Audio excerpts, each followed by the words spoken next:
রাজনৈতিক প্রতিহিংসার কারণে এই উসমান হাদিকে গুলি করা হয়েছে।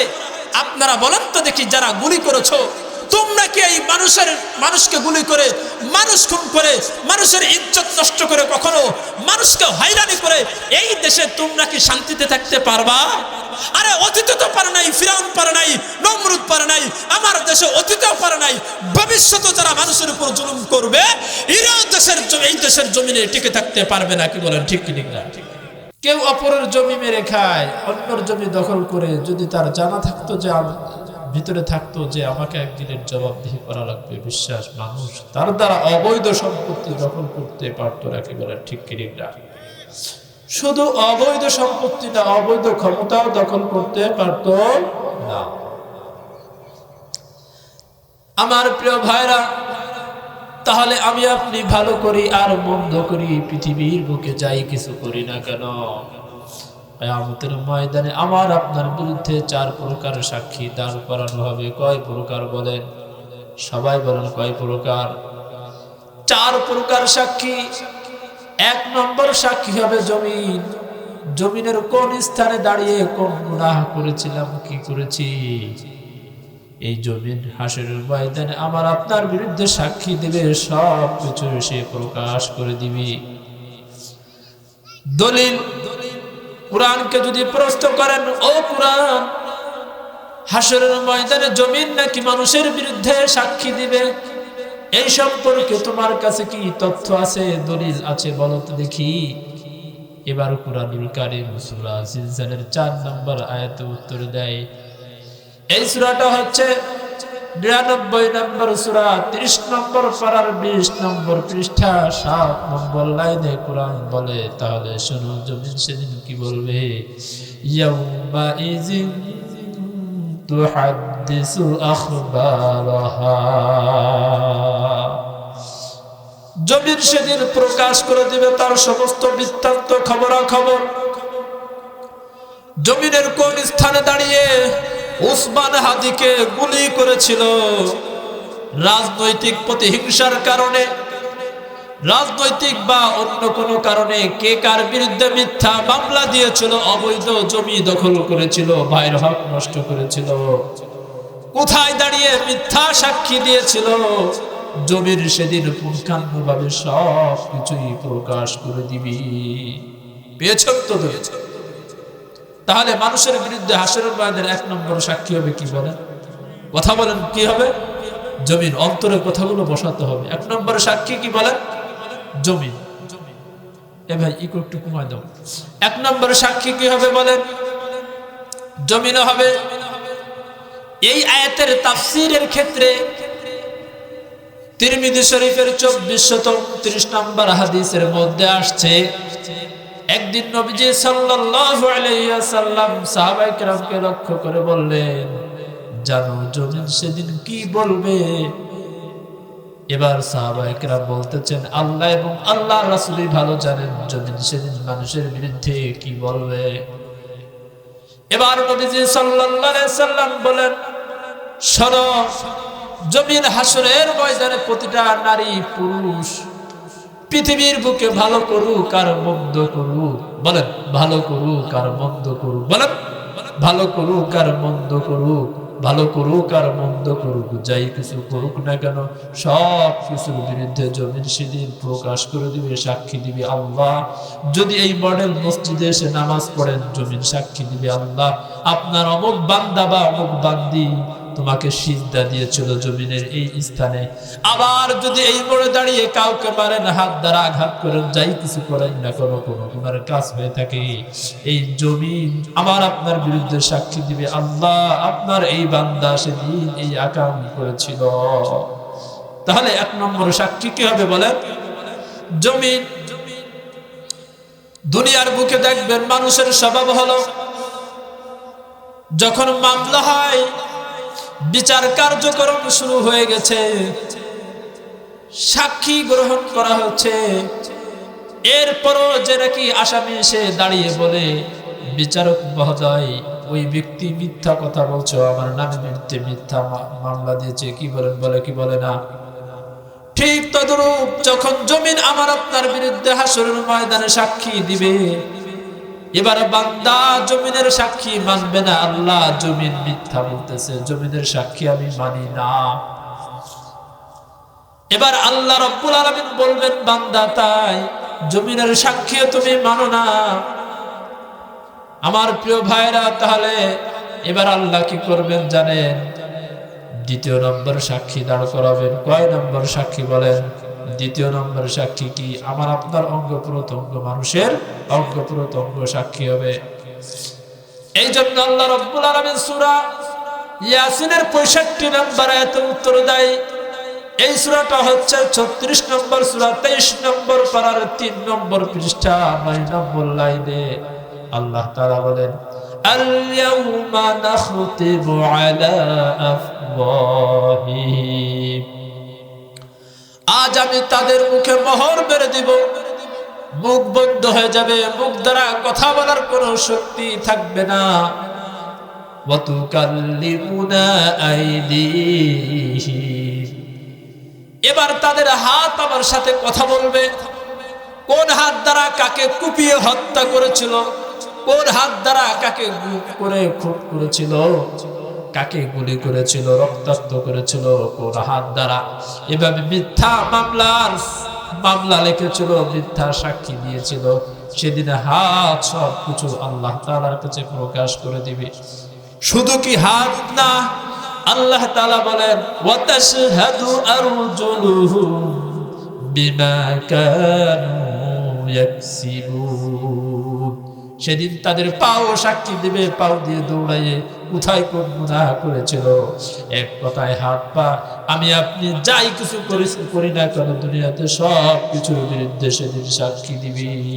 আল্লাহ আপনার অমুক বান্দা হাত দ্বারা এই করেছিল, আপনার অমুক বান্দাই পা ব্যবহার করে, আপনার দেওয়া পা ব্যবহার করে এই গুনাহ করেছিল। তাহলে আমি আপনি ভালো করি আর মন্দ করি, আমার আপনার বিরুদ্ধে সাক্ষী হবে কয় প্রকার বলেন? কয় প্রকার? 4 প্রকার সাক্ষী। 1 নম্বর সাক্ষী কি হবে বলেন? জমিন। 2 নম্বর সাক্ষী মানুষের অঙ্গ প্রত্যঙ্গ। আমার প্রিয় ভাইরা, দ্বিতীয় নম্বর সাক্ষী যখন সাক্ষী পেশ করবে, এরপরও বান্দা বলবে, আল্লাহ আমি এই হাতের কথা মানি না, পায়ের সাক্ষীও কেমন যেন আমার কাছে মনে হচ্ছে, এদের সাক্ষী আমি মানি না। এবার আল্লাহ রাব্বুল আলামিন তৃতীয় পর্যায়ের সাক্ষী দাঁড় করাবেন। তৃতীয় পর্যায়ের সাক্ষী কি? ফেরেশতাগণ। এই যে বর্তমান যুগে বয়ানগুলো ভিডিও করা হয়, বিভিন্ন কথা রেকর্ডিং করা হয়, এই রেকর্ড যদি ভিডিও যদি 10 বছর পরে দেখতে চান, কি দেখা যাবে না? দেখা যাবে। এই আধুনিক যুগ এসে আমাদের জন্য সবকিছু বোঝাটা আরো সহজ করে দিয়েছে, কোরআন বোঝা। ঠিক তদ্রূপ নারী হোক, পুরুষ হোক, যাই হোক না কেন, প্রতিটা মানুষের পিছনে সিসি ক্যামেরা ফিট করা আছে, সম্মানিত লেখক বিরুদ্ধ ফেরেশতারা নিয়োজিত আছে, সব কিছু ভিডিও ধারণ করে রাখতেছে। হাসরের ময়দানে সেদিন প্রকাশ করে দিবে, ওপেন করে দিবে। দলিল সূরা ইনফিতারের 11 থেকে 14 নম্বর আয়াত পর্যন্ত উপস্থাপন করতেছে কোরআন।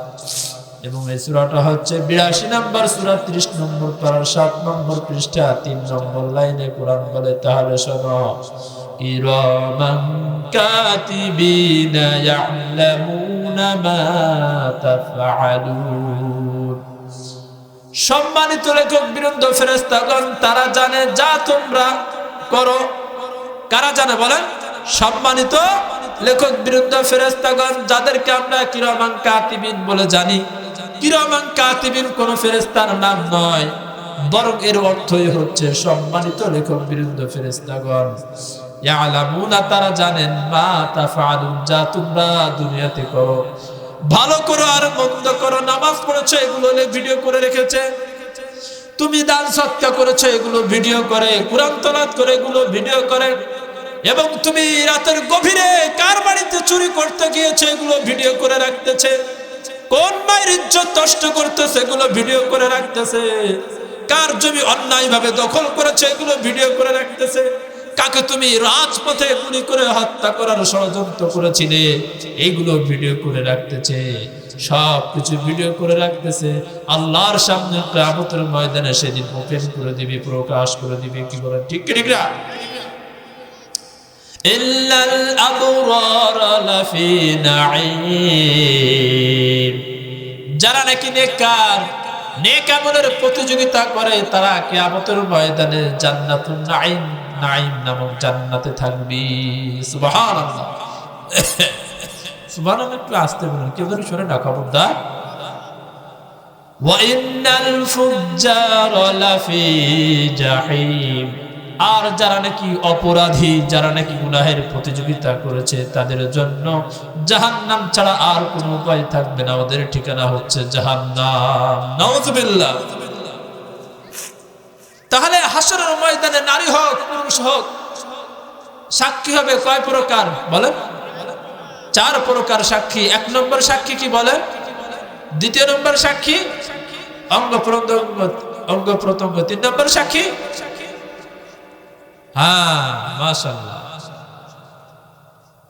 এবারও বান্দা 3 নম্বর সাক্ষীর মানবে না। আল্লাহ না, আমি এই কথাটা মানি না, কেমন কেমন যেন লাগতেছে। ফেরেশতারা হয়তো ওরা ভুলে ভিডিও করছে, ওই কি দেখছে না দেখছে, এগুলো আমি মানি না। আমার প্রিয় ভাইরা, ভালো করে খেয়াল করুন। এবার আল্লাহ রাব্বুল আলামিন এই যে দুনিয়াতে আকাম করি আর যাই কিছু করি না কেন, ভালো করি আর মন্দ করি, সব কিছুই একটা আমলনামা তৈরি করে রাখতেছে, ডায়েরি খাতা যাকে বলে।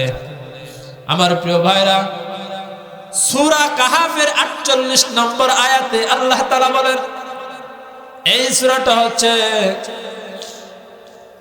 18 নম্বর সূরা, 15 নম্বর পারা, 18 নম্বর পৃষ্ঠায় 2 নম্বর লাইনে আল্লাহ তাআলা বলেন, ওয়াউদিআল কিতাবু, সেদিন কিতাব পেশ করা হবে, মানে আমলনামা। ভালো করে খেয়াল করেন, কি আমলনামা? নামাজ পড়ি আর ভালো করি, মন্দ করি, যাই কিছু করি না কেন, এই আমলনামা লেখা থাকবে, আমলনামা পেশ করা হবে। ফাতারাল মুজরিমিনা মুশফিকিনা মিম্মা ফীহি, যখন ওই আমলনামাটা অপরাধীরা দেখবে, ওর ভিতরে যা কিছু আছে এগুলো যখন দেখবে, ওয়ায়াকুলুনা ইয়া ওয়াইলাতানা মা লিহাযাল কিতাব, এবার অপরাধীরা বলবে, হায় আমাদের আফসোস, হায় আমাদের ধ্বংস, এটা কেমন কিতাব, মা লিহাযাল কিতাব, এটা কেমন কিতাব, লা ইউগাদিরু সগীরা ওয়ালা কাবীরাতান ইল্লা আহসাহা, এত ছোট বড় কোন আমলই বাদ দেয় নাই, সব কিছু সংরক্ষণ করে রেখেছে। কোথায় আকাম করেছিলাম সব কিছু লিখে রেখেছে, রাতে কি করেছিলাম তাও লেখছে, দিনে কি করেছিলাম, কোথায় কি করেছি, সব কিছু লেখা আছে।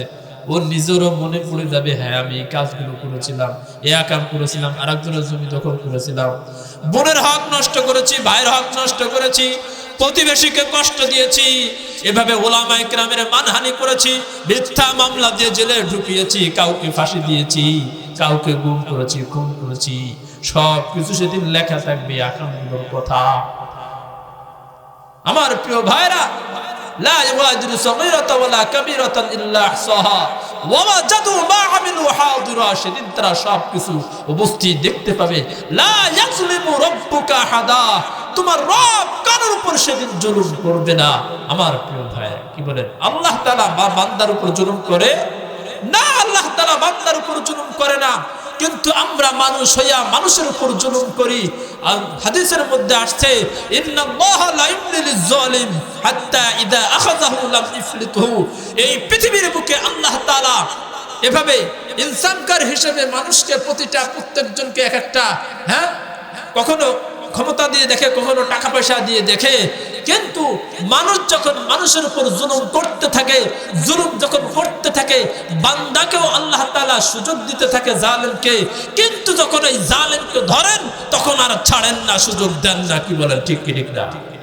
আমার প্রিয় ভাইরা, পরিষ্কার ভাষায় বলতে চাই, এই হারুকান্দির আবেজান তালিমুল কুরআন মহিলা মাদ্রাসার এই জান্নাতের বাগিচা থেকে বর্তমান বাংলাদেশে তোমরা যারা রাজনৈতিক প্রতিহিংসার নামে মানুষকে হত্যা করার ষড়যন্ত্র করছো, গতকাল উসমান হাদি নামক যেই ছেলেটাকে গুলিবিদ্ধ করা হয়েছে, যদি এরকম আর কেউ স্পর্ধা দেখাও, যদি কেউ আর এরকম সাহস দেখাও, তাহলে মনে রেখো এই বাংলাদেশের তাওহীদি জনতারা নিজ হাতে কিন্তু বিচার করতে জানে। কি বলেন, ঠিক কি ঠিক না?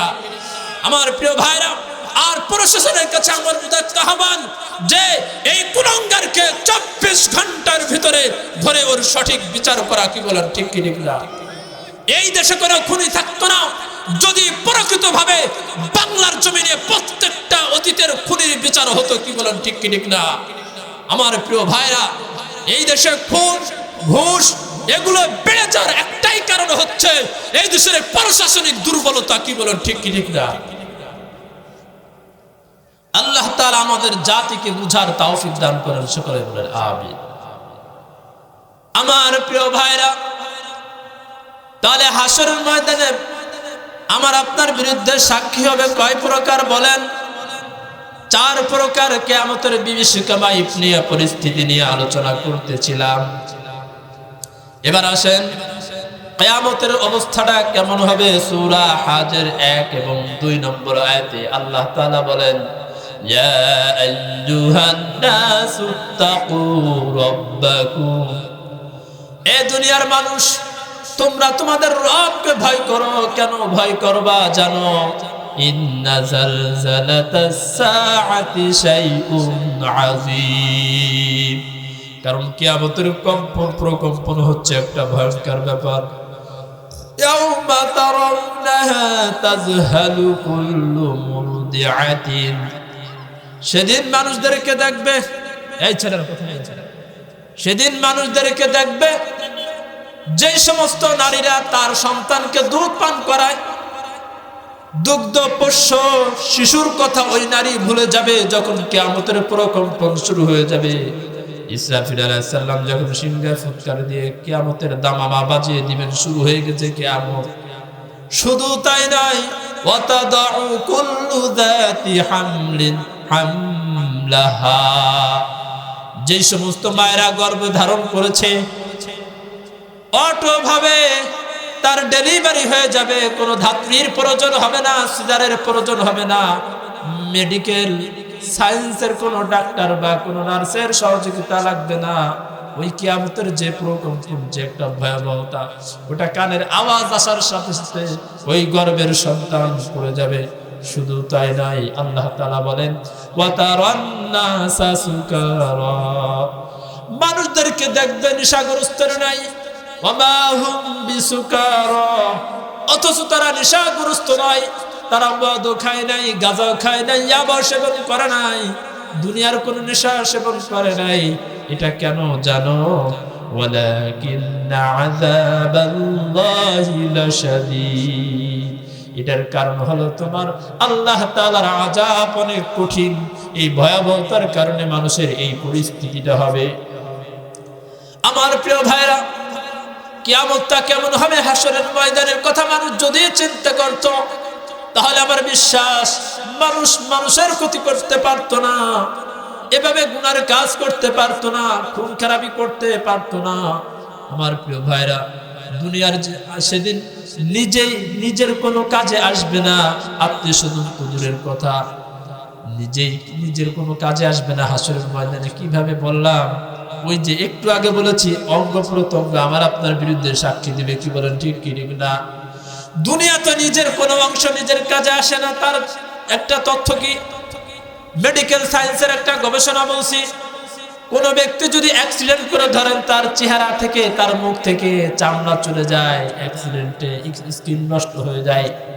এখন সে যদি চিন্তা করে চেহারার চামড়াটাকে আমি পুরা করব, এই পুরা করার জন্য যদি স্কিনকে সুন্দর করার জন্য যদি দাফনা থেকে চামড়া কেটে এখানে লাগাতে চায়, তাহলে মেডিকেল সায়েন্সের বিজ্ঞানীরা বলেন পশ্চিমকালো মুখের চামড়ার সাথে তার শরীরের অন্য অংশের চামড়া অ্যাডজাস্ট হবে না, মানে তার এটা দ্বারা কখনো মিলানো যাবে না।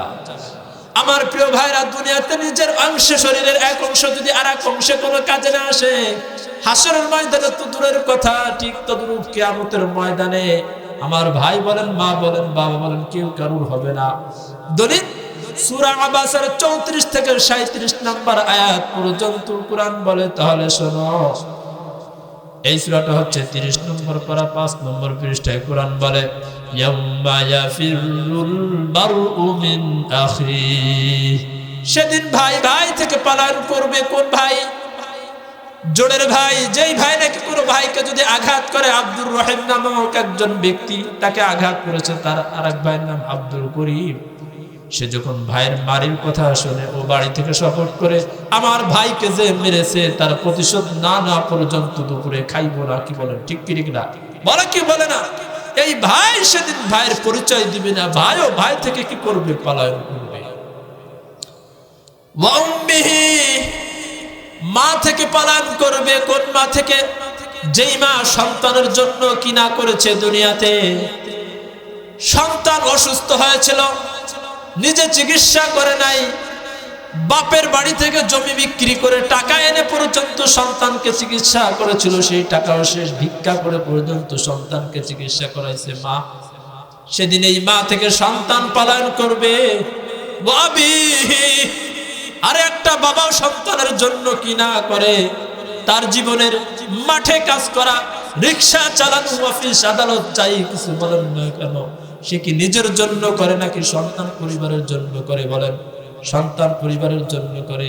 এই সন্তান থেকে সেদিন কি করবে? বাবা থেকে সন্তান পালায়ন করবে। ওয়াবানি, বাবা মাও সন্তান থেকে পালায়ন করবে। হাসরের ময়দানে সন্তান একটা নেকির জন্য ঘোরাঘুরি করবে, মায়ের কাছে যাবে, বাবার কাছে যাবে, বলবে, দুনিয়াতে তোমরা তো আমার মা বাবা ছিলে, একটা নেকি দিয়ে সাহায্য করো।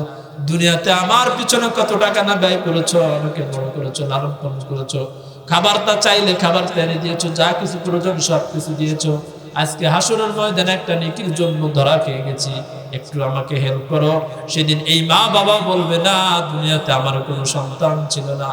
ওয়াসাহিবাতিহি, জীবন সঙ্গীও সেদিন পালায়ন করবে, স্বামীর পরিচয় দিবে না।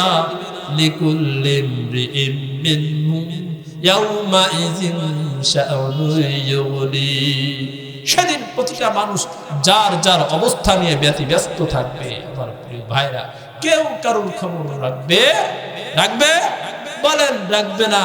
এই জন্য প্রিয় ভাইরা, আমার বিশ্বাস এই পৃথিবীর মানুষের বিভীষিকাময় পরিস্থিতির কথা যদি মনে থাকতো, হাসরের ময়দানে আমার বিরুদ্ধে সাক্ষী হবে 4 প্রকার, ভালো করি আর মন্দ করি। আমার বিশ্বাস মানুষের কোনো ক্ষতি করতে পারতো না, মানুষকে রক্তাক্ত করতে পারতো না। কি বলেন? ঠিক কি ঠিক না? তাহলে ভাই, যে কথা বলতেছিলাম, কিয়ামতের ময়দানে কেউ কারণ কি দিবে না? পরিচয় দেবে না। হাসরের ময়দানে অপরাধীদের পরিস্থিতিরা কেমন হবে জানেন? অন্ধ অবস্থায় উঠানো হবে। দলিল সূরা তাহার 102 এবং 3 নম্বর আয়াত।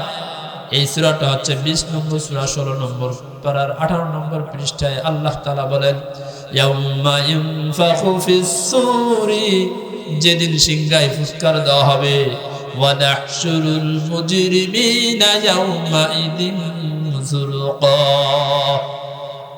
আমি অপরাধীদেরকে অন্ধ অবস্থায় হাসরের ময়দানে উঠাবো। অপরাধীদেরকে কি অবস্থায় উঠানো হবে বলেন? অন্ধ অবস্থায় উঠানো হবে। যখন তারা হাসরের ময়দানে উঠবে, তারা কি বলবে জানেন? ইয়াতাখাফাতুনা বাইনাহুম ইল্লা বিস্তুম ইল্লা আশরা, সেদিন তারা চুপি সরে কানে কানে বলতে থাকবে, আমরা আসলাম, কয়দিন থাকলাম দুনিয়াতে, কয়দিন থাকলাম, বলা বলি করবে, আস্তে আস্তে বলবে। কেউ বলবে যে 10 দিন ছিলাম। কয়দিন? 10 দিন ছিলাম। একজন তাফসীর হিসাবকারক, তিনি হিসাব করেছেন, তাফসীর বিশেষজ্ঞ, উনি বলতেছেন যে 2 বছরের সমান হাসরের ময়দানে একদিন। কয়দিন বলেন? একদিন। এই হিসেবে দুনিয়াতে কেউ যদি 60 বছর হায়াত পায়, তো ওই হাসরের ময়দানের ওই দুনিয়ার 50,000 বছর সমান একদিন। এই হিসাব অনুযায়ী সে কেমন যেন 2 মিনিট হায়াত পেল। কয় মিনিট বলে? 2 মিনিট হায়াত পেল। আরে এই 2 মিনিটের হায়াত পেয়ে আমি আপনি এত চড়াই উত্তরায়, এত বাহাদুরি ক্ষমতার লোভে একজন আরেকজনকে গুলি করি, যা ইচ্ছা তাই করি, আরেকজনের জমি দখল করি, কেউ কাউকে এভাবে মিথ্যা মামলা দেয়, মিথ্যা সাক্ষী দেয়, কারোর ইজ্জত নষ্ট করি। এরকম আছে কি নাই কুলাঙ্গার বাংলাদেশে? আছে কি নাই বলেন? ওদের যদি এই কথাটা মনে থাকতো, আমি আল্লাহর কাছে কি জবাব দেব? আমার বিশ্বাস মানুষের দ্বারা মানুষের কোনোদিন ক্ষতি হতে পারতো না। কি বলেন? ঠিক কি ঠিক না? আমার প্রিয় ভাইরা, কোরআনকে যদি প্রশ্ন করেন, ও কোরআন, কিয়ামত সম্পর্কে তোমার কাছে আর কি তথ্য আছে, কি দলিল আছে বলো তো দেখি।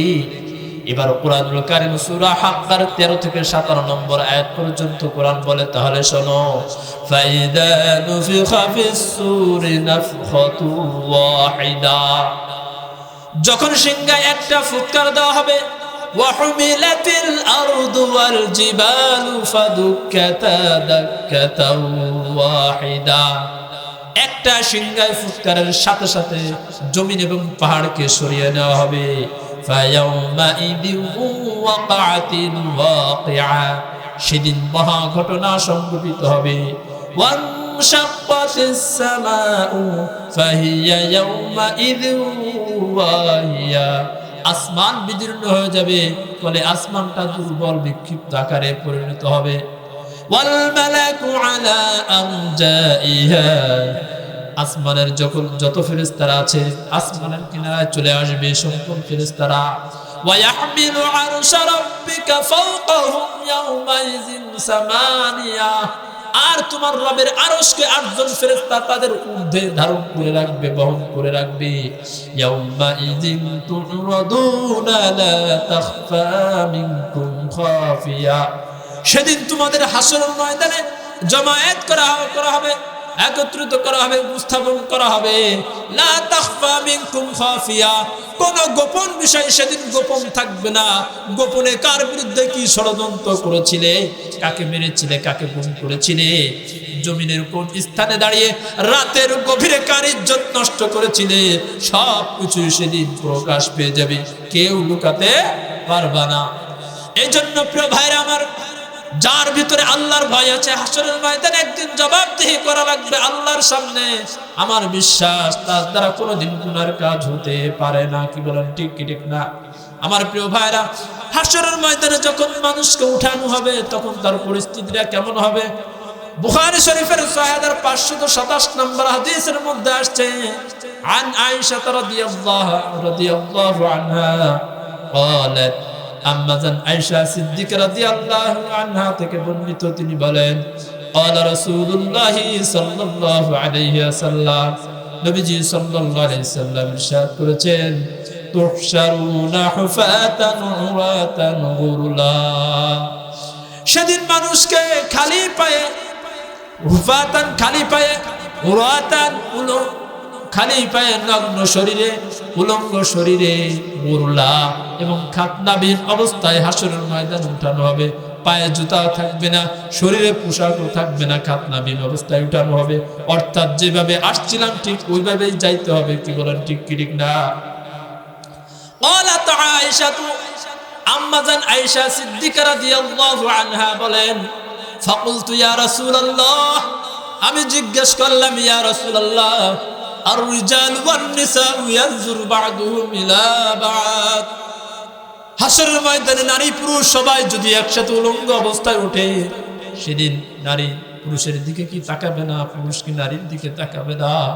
ফাকালা, নবীজি সাল্লাল্লাহু আলাইহি সাল্লাম বলেন, আল আমরু আশাদ্দু মিন আইয়িহিম মাহজাত, ও আয়েশা, মানুষ যা কল্পনা করে কিয়ামতের পরিস্থিতিটার চাইতে আরো বেশি ভয়াবহ হবে, কঠিন অবস্থা হবে। ভাই ভাইকে পরিচয় দেবে না, মা সন্তানকে পরিচয় দেবে না, বাবা সন্তানকে পরিচয় দেবে না, কেউ কারোর পরিচয় দেবে না। আমার প্রিয় ভাইরা, হাদিসের মধ্যে আসছে, বুখারী শরীফের 6561 নম্বর হাদিস, আনিন নু'মান ইবনে বাশির রাদিয়াল্লাহু আনহু قال سمعت رسول الله صلى الله عليه وسلم يقول, হযরত নুমান ইবনে বাশির রাদিয়াল্লাহু আনহু থেকে বর্ণিত, তিনি বলেন, ইন্না আহওয়ানা আহলিন নারি আযাবান ইয়াউমাল কিয়ামাহ, সবচাইতে যাকে কিয়ামতের দিনে হালকা শাস্তি দেওয়া হবে, লারাজুলুন, এমন এক ব্যক্তিকে, তুযউ ফি আখমাসি কদামাইহি জামরাতুন, তার দু পায়ের উপরে শুধুমাত্র দুইটা আগুনের অঙ্গার রেখে দেওয়া হবে, যাকে আগুনের ফুলিও বলতে পারেন, ছোট্ট একটা আগুনের দলা রেখে দেওয়া হবে। ইয়াগুলি মিনহা দিমাগুহু, ওই আগুনের প্রচন্ড ওই তাপে তার মাথার মগজ টকবক করে খসে পড়তে থাকবে।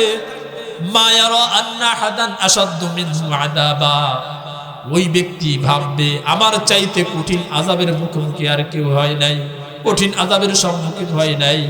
ওয়া ইন্নাহু লাআহওয়ানুহুম আযাবাই ইয়াউমাল কিয়ামা, অথচ কিয়ামতের ময়দানে সবচাইতে তাকে বেশি হালকা শাস্তি দেওয়া হবে।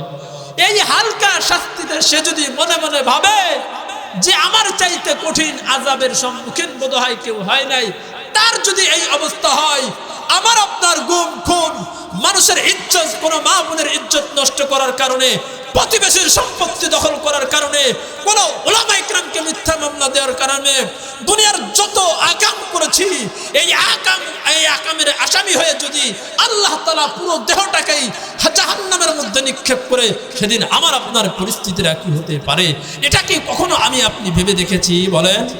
মানুষ যদি এই কথাটা ভাবতো, আমার বিশ্বাস মানুষের দ্বারা কখনো ক্ষতি হতে পারতো না। কি বলেন, ঠিক কি ঠিক না? আমার প্রিয় ভাইরা, হাশরের ময়দানের পরিস্থিতি যদি জানতে চান, বুখারী শরীফের 6532 নম্বর হাদিসের মধ্যে আসছে সেদিন কি অবস্থা হবে। قال رسول الله صلى الله عليه وسلم, নবীজি সাল্লাল্লাহু আলাইহি ওয়াসাল্লাম ইরশাদ করেছেন, ইয়ারাকুন নাসু ইয়াউমাল কিয়ামাতি হাত্তা ইয়াযহাবা আরাকুহুম ফিল আরদি 70 জিরাআ, কিয়ামতের ময়দানে মানুষের ঘাম 70 হাত পর্যন্ত ছড়িয়ে যাবে। কয় হাত বলেন? ওয়াইল জিমুহুম, কারোর ঘাম হবে হাঁটু পর্যন্ত, কারো হবে নাভি পর্যন্ত, মাজা পর্যন্ত, কেউ বা পুরো ঘামের মধ্যে হাবুডুবু খেতে থাকবে। হাত্তা ইয়াবলুগা আযানাহুম, এমনকি ওই ঘাম কান পর্যন্ত পৌঁছে যাবে। এরকম অবস্থা হবে। আমার প্রিয় ভাইরা, কি ভাবতেছি আমি, কি পাইছি বলুন তো দুনিয়ার জীবন? এই জন্য সবসময় ভাবতে হবে কোথায় ছিলাম, কোথায় এলাম, কেন এলাম, কোথায় যাব। জানেন, এই পৃথিবী আমার আসল বাড়ি নয়, আমার আসল বাড়ি, আসল ঠিকানা হচ্ছে জান্নাত। কোথায় বলেন? জান্নাতে ছিল। আমার আপনার পিতা মাতাকে যখন সৃজন করা হয়, তারা কোথায় ছিল বলেন? সৃষ্টি করার পর জান্নাতে ছিল। জান্নাত থেকে আল্লাহ তাআলা পাঠালেন দুনিয়াতে। কেন? এই জন্য পাঠাইছেন তার ইবাদত করার জন্য। সূরা জারিয়াতের 56 নম্বর আয়াতে আল্লাহ তাআলা বলেন, এই যে আমার পূর্বের আলোচক তিনি বলেছেন যে মানুষকে পাঠাইছে কিসের জন্য? ইবাদত করার জন্য। দুনিয়াতে আসছি এই রঙ্গ তামাশায়, রঙ্গমঞ্চে রঙ্গ তামাশা করছি, মৃত্যুর মাধ্যমে একদিন কবর জগতে যেতে হবে। কবর জগৎ থেকে হাসরের ময়দান, ওই যে হাসরের ময়দানে আমার আপনার বিরুদ্ধে সাক্ষী হবে 4 প্রকার। কি বলেন, ঠিক কি ঠিক না? এই জন্য সবসময় ভাবতে হবে কোথায় ছিলাম, কোথায় এলাম, কেন এলাম, কোথায় যাব। মানুষ যদি এই কথা ভাবতো, তাহলে আমার বিশ্বাস মানুষের দ্বারা কখনোই ক্ষতি হতে পারতো না। কি বলেন, ঠিক কি ঠিক না? রাজনৈতিক প্রতিহিংসার কারণে এই উসমান হাদিকে গুলি করা হয়েছে। আপনারা বলেন তো দেখি, যারা গুলি করেছো তোমরা কি এই মানুষকে গুলি করে, মানুষ খুন করে, মানুষের ইজ্জত নষ্ট করে, কখনো মানুষকে হয়রানি করে এই দেশে তোমরা কি শান্তিতে থাকতে পারবা? আরে অতীতে তো পারে নাই, ফিরাউন পারে নাই, নমরুদ পারে নাই, আমার দেশে অতীতেও পারে নাই, ভবিষ্যতে যারা মানুষের উপর জুলুম করবে এরাও এই দেশের জমিনে টিকে থাকতে পারবে না। কি বলেন, ঠিক কি ঠিক না? আমার প্রিয় ভাইরা, কিয়ামতের ময়দানে জাহান্নাম অপরাধীদেরকে ধরার জন্য ছুটাছুটি করতে থাকবে। দলিল মুসলিম শরীফের 7343 নম্বর হাদিসের মধ্যে আসছে, নবীজি সাল্লাল্লাহু আলাইহি সাল্লাম বলেন, ইউতা বিজাহান্নামা ইয়াউমা ইদিন লাহা 70000 জিমামিন, জাহান্নামকে যখন উপস্থিত করা হবে, জাহান্নামের 70টা শিকল থাকবে। কয়টা বলেন? 70000 জিমামিন, 70000 শিকল থাকবে। কয় হাজার বলেন? 70000 শিকল থাকবে। এবার এই 70000 শিকলকে ধরে রাখার জন্য আল্লাহ তাআলা প্রত্যেকটা শিকলের সাথে 70000 করে ফেরেশতা দিবেন। কয় হাজার বলেন? এক একটা শিকলের সাথে কয় হাজার ফেরেশতা থাকবে? 70,000 ফেরেশতারা ইয়াজুরুনাহা, এইভাবে আসছে যে তারা টেনে এইভাবে ধরে রাখবে যেন জাহান্নাম ছোটাছুটি করতে না পারে। আমার প্রিয় ভাইরা, তাহলে কি পরিস্থিতিতে একটু লক্ষ্য করেছি আমি আপনি। তিরমিজি শরীফের 2417 নম্বর হাদিসের মধ্যে আসছে, কিয়ামতের ময়দানে মানুষ 5টা প্রশ্নের উত্তর না দেওয়া পর্যন্ত এক কদম অগ্রসর হতে পারবে না। কয়টা বলেন? সবাই বলেন কয়টা? 5টা। قال رسول الله صلى الله عليه وسلم, নবীজি সাল্লাল্লাহু আলাইহি সাল্লাম ইরশাদ করেছেন, لا تزول قدم عبد يوم القيامة حتى يسأل عن عمره فيما أفناه। বনি আদম বান্দারা 5টা প্রশ্নের উত্তর না দেওয়া পর্যন্ত সামনে এক কদম অগ্রসর হতে পারবে না। 1 নম্বরে প্রশ্ন করা হবে আন উমরিহি, তার জীবন সম্পর্কে, ফিমা আফনাহু, জীবনটা কিভাবে ব্যয় করেছে, কোন পথে ব্যয় করেছে। এই জীবনের প্রশ্ন উত্তর দাও বান্দা, তোমাকে আমি একটা জীবন দিয়েছিলাম, এই জীবন কিভাবে কাটিয়েছো, কোন পথে ব্যয় করেছো, এই হায়াতকে, এর উত্তর দিয়ে তারপরে সামনে অগ্রসর হবে না, সামনে অগ্রসর হতে পারবে না।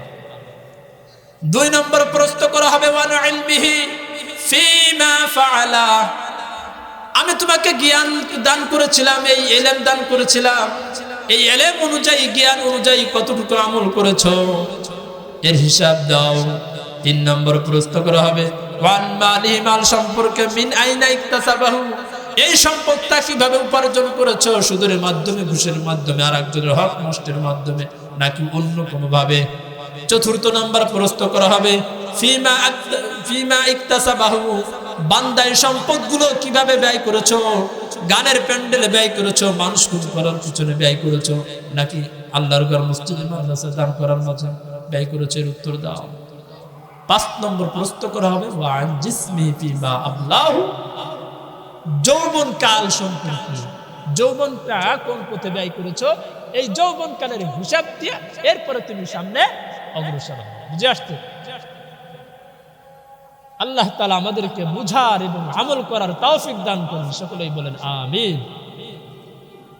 শেষ। তো প্রিয় ভাইরা, যে কথাগুলো বললাম হয়তো ভুল ত্রুটি হতে পারে, কেউ কথা দ্বারা কষ্ট পেতে পারেন, মেহেরবানি করে কষ্ট পেলে মাফ করে দেবেন ইনশাআল্লাহ। এই বলে আমি আমার সংক্ষিপ্ত আলোচনা শেষ করছি। ওয়া আখিরু দাওয়ানা আনিল হামদুলিল্লাহি রাব্বিল আলামিন।